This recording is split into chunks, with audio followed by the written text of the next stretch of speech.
Hello friends, வணக்கம். இன்னைக்கு நம்ம என்ன பார்க்க போறோம் அப்படின்னா, மகாபாரதத்தில் நமக்கு எல்லாருக்கும் ரொம்ப பிடிச்ச கேரக்டர் கர்ணன். அந்த கர்ணனோட இறப்பிற்கும் அவரோட முன்ஜென்ம பிறப்பிற்கும் ஒரு மிகப்பெரிய தொடர்பு இருக்கு. அது என்ன, அதை பற்றி தான் பார்க்க போறோம். அதுக்கு முன்னாடி நமக்கு இந்த வீடியோ ஸ்பான்சர் பண்றது பைமோட் இ ஷாப்பிங் அப்ளிகேஷன். நாம இந்த பைமோட் இ ஷாப்பிங் அப்ளிகேஷன்ல போனோம் அப்படின்னா நமக்கு தேவையான எல்லா வகையான பொருட்களும் இதுல இருக்கு. சின்னவங்கள இருந்து பெரியவங்க வரைக்கும் எல்லாரும் ரெகுலராக யூஸ் பண்ணக்கூடிய நம்ம வீட்டுக்கு தேவையான எல்லா பொருட்களும் தரமாகவும் குட் ப்ரைஸ்லையும் கொடுக்குறாங்க. உங்களுக்கு தேவை அப்படின்னா பர்ச்சேஸ் பண்ணிக்கலாம். இந்த ஆப் வந்து ப்ளே ஸ்டோரில் அவைலபிள் இருக்குது, ஆப் ஸ்டோரில் அவைலபிள் இருக்குது. அண்ட் நானும் டிஸ்கிரிப்ஷனில் இதுக்கான லிங்கை தரேன். உங்களுக்கு தேவை அப்படின்னா டவுன்லோட் பண்ணி உங்கள் விருப்பத்தின் பேரில் பர்ச்சேஸ் பண்ணிக்கலாம். ஸோ நம்ம வீடியோக்குள்ளே போகலாம். ஸோ மகாபாரதம் நமக்கு எல்லாத்துக்குமே தெரியும். அதில் ரொம்ப ஒரு நல்ல பிடிச்ச கேரக்டர்னு பார்த்தா கர்ணன் சொல்லுவோம் எல்லாருமே. ஆனால் அந்த கர்ணன் எவ்வளவோ தான தர்மங்கள் செஞ்சுருக்காரு. அப்படி இருந்தும் அவர் வந்து இறக்கும்போது ஒரு சூழ்ச்சியால் தான் இறந்துருப்பார். அவர் ஏன் அப்படி சாகணும், என்ன காரணம், ஏன் கிருஷ்ண பகவான் வந்து அவர் சூழ்ச்சி பண்ணி அர்ஜுன் கையால் சாகடிக்கணும்? அதுக்கு ரீசன் வந்து அந்த கர்ணனோட முன்ஜென்ம பிறப்பு தான். அது என்னன்னு பார்ப்போம் வாங்க. கர்ணன் அவரோட முன் ஜென்மத்தை வந்து பார்த்தீங்கன்னா ஒரு அசுர குலத்துல சகசர கவசன் அப்படின்ற பேரோட பிறக்கிறாரு. இந்த சகசர கவசன்ன்றவர் அசுர குலத்துல பிறந்துட்டு கடும் தவம் ஏற்றி பிரம்மதேவரை நோக்கி பயங்கரமா தவம் பண்றாரு. தவம் பண்ணி என்ன பண்றாரு அப்படின்னா ஒரு நல்ல அற்புதமான ஒரு வரத்தை வாங்குறாரு. என்ன வரம் அப்படின்னா, தன் உடம்புல வந்து ஒரு 1000 கவசத்தால போர்த்துற மாதிரி ஒரு வரம் வாங்குறாரு. அதாவது அந்த உடம்பு ஃபுல்லாக ஒரு 1000 கவசம் வந்து போர்த்துற மாதிரி ஒரு வரம் வாங்குறாரு. அந்த கவசம் இருக்கிற வரைக்கும் சகசர கவசம் யாராலையும் வீழ்த்த முடியாது. அந்த அளவுக்கு சக்தி வாய்ந்தது தான் அந்த கவசங்கள்.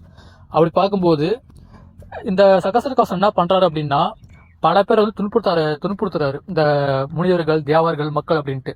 ஸோ அவருடைய உடம்புல இருக்கிற ஒரு கவசத்தை நீக்கணும் அப்படின்னு வச்சுக்கோங்களேன், ஒரு 12 வருஷம் தவம் புரிஞ்சு அடுத்த 12 வருஷம் போர் புரியணும் அவங்க கூட. அப்படி பண்ணா மட்டும்தான் அவனோட ஒரு கவசத்தை அவன் உடம்புல இருந்து அகற்ற முடியும். இதனால என்ன அவசியம் அப்படின்னா, சகசர கவசனுக்கு வந்து ஆணவம், திமிரு, அகங்காரம் ரொம்ப அதிகமாகி போச்சு. அதிகமாயிட்டு என்ன பண்றான்னாக்க தேவர்களையும் முனிவர்களையும் மக்களையும் ரொம்ப கஷ்டப்படுத்த ஆரம்பிக்கிறோம். இதை பார்த்த தேவர்கள் என்ன பண்றாங்க அப்படின்னா, விஷ்ணு பகவான் விட்டு போறாங்க. போய் இந்த மாதிரி சகசர கவசம் ரொம்ப தொல்லை பண்றான்ற மாதிரி முறையிடுறாங்க. இதை கேட்ட விஷ்ணு பகவான் ஒரு பிளான் பண்றாரு. அவர் வந்து நாராயணன் அப்படின்ற ஒரு அவதாரம் எடுக்கிறாரு. எடுத்து அவர் ஒரு 12 வருஷம் தவம் புரிஞ்சு அதுக்கப்புறம் சகசர கவசனோட பல 100 வருஷங்கள் போர் புரியாரு. அப்படி 11 வருஷங்கள் போர் புரிஞ்சு ஒவ்வொரு கவசமா அந்த சகசர கவசன் உடம்புல இருந்து அகற்றுறாரு விஷ்ணு பகவான். அப்படி ரொம்ப வருஷம் போர் புரிஞ்சு கிட்டத்தட்ட 999 கவசங்களை வந்து பாத்தீங்கன்னா சகசர கவசன் உடம்புல இருந்து கிருஷ்ண பகவான் என்ன பண்றாருன்னா அகற்றிடுறாரு.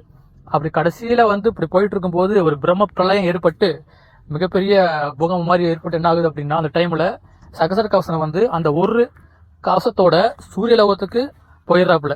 போயிட்டு அப்புறம் மறு ஜென்மத்துல பூலோகத்துல மகாபாரத காலத்துல சூரிய பகவானுக்கு மகனா கர்ணன் அப்படின்ற பேரோட மறுஜனம் எடுக்கிறாரு சகசர கவசன். ஆனா கர்ணன் பறக்கும் போதே ஒரு கவசத்தோடு தான் பறந்துருப்பாரு. அந்த ஒரு கவசத்தை அகற்றி ஆகணும் இல்லையா? அதனால தான் கிருஷ்ண பகவான் வந்து ஒரு பிளான் பண்ணி அதை வந்து இந்திர பகவான் மூலயமா அகற்ற வச்சிருப்பாரு.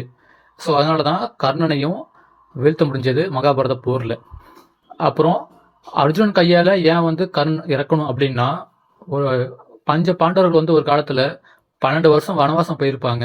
அந்த 12 வருஷம் வனவாசம் அப்படின்றது 12 வருஷம் தவம் பண்றதுக்கு ஈக்குவலான ஒரு விஷயம். அதனாலதான் மகாபாரத இறுதி போர்ல வந்து அர்ஜுனன் கையால கர்ணன் வந்து இறந்திருப்பாரு. ஸோ என்னதான் வந்து கர்ணன் வந்து இந்த மகாபாரத காலத்துல வந்து ரொம்ப ரொம்ப நல்லவனா இருந்தாலும் அவரு முன் ஜென்மத்துல பண்ண அந்த பாவங்களால இந்த ஜென்மத்துல வந்து நல்லவன் கூட அவரால் இருக்க முடியல. நல்லது பண்ணியும் அவ்வளவு புண்ணியம் பண்ணியும் அது வந்து அவர் உயிரை காப்பாற்ற ஒரு துணையா இல்லை. ஸோ அவர் அந்த பாவம் தான் அவர் வந்து அவரோட இறப்பிற்கும் இந்த ஜென்மத்தில் காரணமாக அமைஞ்சிருக்கு. ஸோ இதுதாங்க கர்ணனோட முன்ஜென்ம பிறப்போட ரகசியம். ஸோ ஃப்ரெண்ட்ஸ், உங்களுக்கு இந்த வீடியோ பிடிச்சிருந்தா லைக், ஷேர் பண்ணுங்க, கமெண்ட் பண்ணுங்க. Okay friends, thank you.